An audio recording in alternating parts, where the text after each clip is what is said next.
Right, today I'm going to talk about Golden Girl shoes. Golden Girls. Now, I might be showing my age here. In fact, to be honest, I think they were going out of fashion even when I was growing up. So there's a bit of a reprieve in that, isn't there? With Betty Whiten, and I can't remember. Why is it that I can remember her name and not the other ones? They were amazing. 3 or 4 of them, weren't they?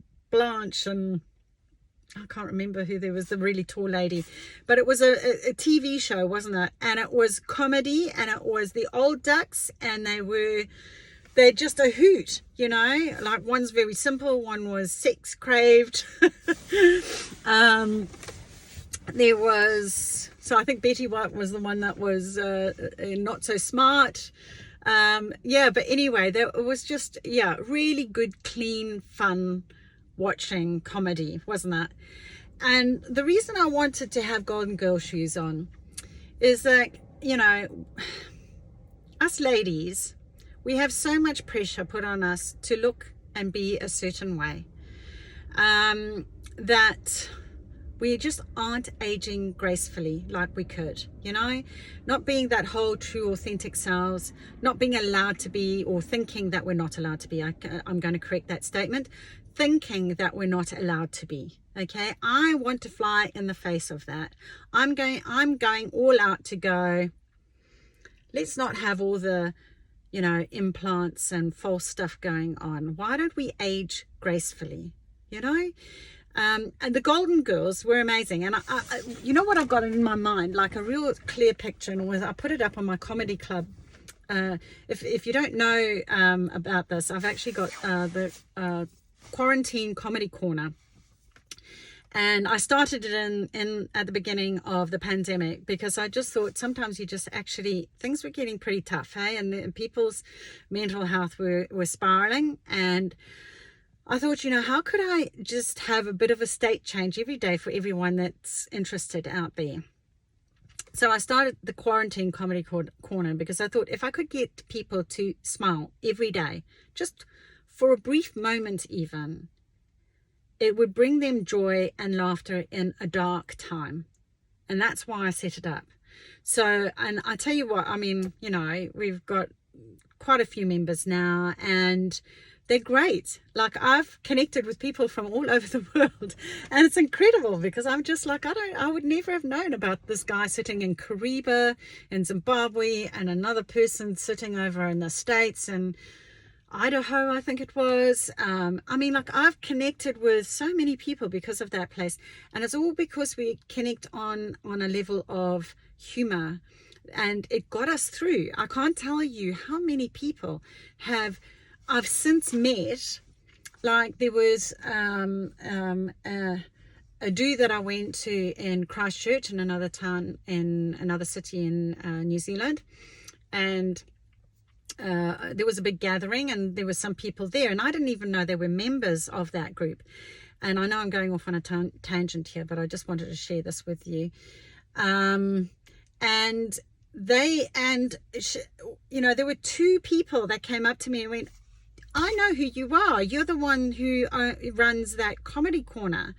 And thank you so much for doing that, because honestly, that got me through the whole pandemic. And I'm like, what? Wait, what? You know? And I thought, that's awesome. That is so awesome. And all I do is I post happy things that make people smile twice a day, once in the morning and once at night when I've got time. Okay?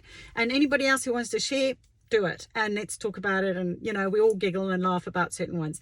Anyway, to the point of, one of the posts was, the Golden Girls now, compared to the Golden Girls of this comedy show. So the comedy show was the old ducks who looked old, but still made themselves, you know, dressed well and presented themselves as much as, you know, as well as they possibly could, making the best of what they have, I guess you could say. And then we've got the Sex and the City. And what was interesting is that they were literally putting up the ages, like the Golden Girls at this age. And you remember that little old granny, like the 4th one of the Golden Girls, when she was little, and she always had those cutting comments. God, she was funny. And she had she must have been wearing a wig and those big sort of glasses. She probably wasn't the one that was making the most of herself, if I'm honest. But honestly, I thought that was quite interesting. She was actually the youngest out of all of them, and yet she looked the oldest. But that was because of all the makeup and stuff that they put on her. But what was interesting was that was what the accepted norm was for middle-aged, and well, middle-aged, the older generation. It was the 60 plus, I think, that they presented them as. So, and then it was the Sex and the City that were presented at the same age group and what they looked like. And they are gorgeous, you know, don't get me wrong, you know. How much work has been done in order to sustain that, I don't know, is the other question. Probably a lot of costly surgery, I would say. But the tremendous pressure to be able to have, not to be able to have to maintain that image in order to be, I don't know, socially accepted, you know. It's that, you know, the glamour, the money, the flash, the shopaholics, really, weren't they? And then of course we had, was it Sam, who was the sex driven one, and then you've got, you know, the other ones, anyway. But it was still, it's a great show, don't get me wrong, but what was interesting was just the demarcation between the two, you know. And yet they were supposed to be, they were presented at the same age group. And one was, you know, they were like, looked like old grannies, and the other ones were looking glamorous. And of course, we want to look glamorous, but I'm just saying, let's make the most of ourselves rather than having to change ourselves in order to do that. And growing old gracefully. So I think of literally Grace Kelly. You know, she was known for her beauty, wasn't she? But she was a natural beauty.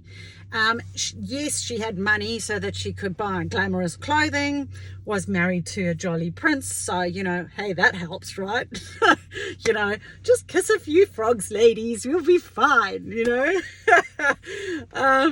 And then that was, sorry, I've got another one going through my head with the Comedy Store, where the Comedy Corner, where it was someone said, oh yeah, buy a frog and kiss the frog and you'll get the handsome prince. And she was an old duck, and the response was, no, I think I'll stick with a talking frog, thank you very much, because I think that's far more entertaining. No, it was just like, oh God, that's so funny.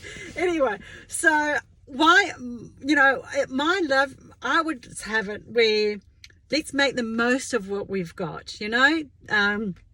Don't let ourselves go, you know, but not to the point where it's become false or disingenuine, or, you know, it's not in sync with our higher selves. It's not in sync with our authentic selves.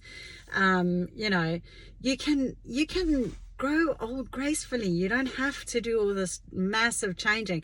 So let's do it. Let's not be something that we're not, you know. Let's be who we are and proud of it, and go, you know what, like I was looking today at a lady at the supermarket before I got here, and she looked absolutely gorgeous, you know. She really did. She, you know, but there was also, by the same token, she's had work done. And, you know, I was like, there was something a little out of sync with it, because the lips were a little bit too big, the nose had been done.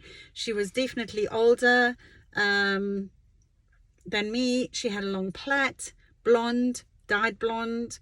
She looked lovely, but she had dressed in quite youngish kind of clothing. But there was a I just felt like there was a mismatch, and I was like, you could see that the core of her being was beautiful anyway. And there was like, I just sort of, my heart kind of went out to her for a bit, because I was like, yeah, why the need to change that? You know, you got what it takes. You're beautiful anyway. She really was gorgeous, you know. She really was a beautiful lady. And so I'd love to have it where we can grow old gracefully. And I don't want to be offensive, please, you know, to those who have had work done, or, you know, are thinking about getting work done. But maybe just like ask the why are you doing it, you know? Like that's where my discord comes in, because I'm like, I just want us to be authentic. I want us to be who we really are and be accepted for who we really are. And unless we take a stand and say, do you know, I don't want to do that to my body. I don't want to have others do it to their body. I don't want our young ones doing it to their body. You know, I saw someone the other day and she really is quite young, and I'm like, man, you know, you've got the tattooed eyebrows and you've got all of that going on, you know, false implants and everything, and she was quite young, and I was like, man, you know, like that to me just, it screams to me, you know, the amount of work that she had done, that she's really not liking herself very much. You know, if you love who you are the way you are, you know, it's the apples and oranges shoes that I was talking about. It's like you're an orange and I'm an apple, and I'm okay with that. Do you know what I mean? It's like that's what makes the fruit salad of the world. And, you know, it's like Forrest Gump's, you know, life's a box of chocolates. You know, you got to have all the different varieties in there. And, you know, some people might not like nuts. You might be a nutty person, but if you do like nuts, then be the best nut possible. You know, this is my whole thing. It's like, just don't try and be an apple, or, you know, when you're an orange, don't be an orange when you're an apple. Like, just don't let yourself go, but just make the most of who we are. So I don't know, you know, like it's the why. It's the why do you feel that has to happen in order to be loved and cherished? And I'm saying to you that you don't need to change. I'm saying to you that you're beautiful just the way you are, you know, and that, you know, God made you the way you are, unique and different and delightful, and embrace that, enhance that, you know, but don't try and be something different. Don't try and be something that you're not. So if we could all grow old gracefully, how much more stable and happy would our lives be, where we're not having to change, you know? So I hope you got benefit from that. I would like to really have it where lots more people wear these shoes, really, if I'm honest. And yeah, let's put them on, babies. Who's brave enough to do that with me? Haha, because I'm doing it. I'm not changing it. Nothing. No, you got me, wrinkles and all, baby. If the rolls come, they come. That's how it's going to be for me. So love it or lump it, you know. Take it or leave it. That's the way it's going to be, baby. So I hope you enjoyed that. And if you did, please will you like, share, subscribe, pass this on to other ladies. It makes a difference if we can all take little steps every single day, you included. Please take the step. Start thinking about, how can I, you know, be the best version of myself? How can I be the, you know, better for my kids, for myself, for my family, for my friends, and getting clear on what your path is, going, you know, in your shoes, understanding what your shoes are and going on your path, going your own way is absolutely fine. And I embrace that, and I encourage you to do that. And if you haven't already started the journey, start today. Namaste.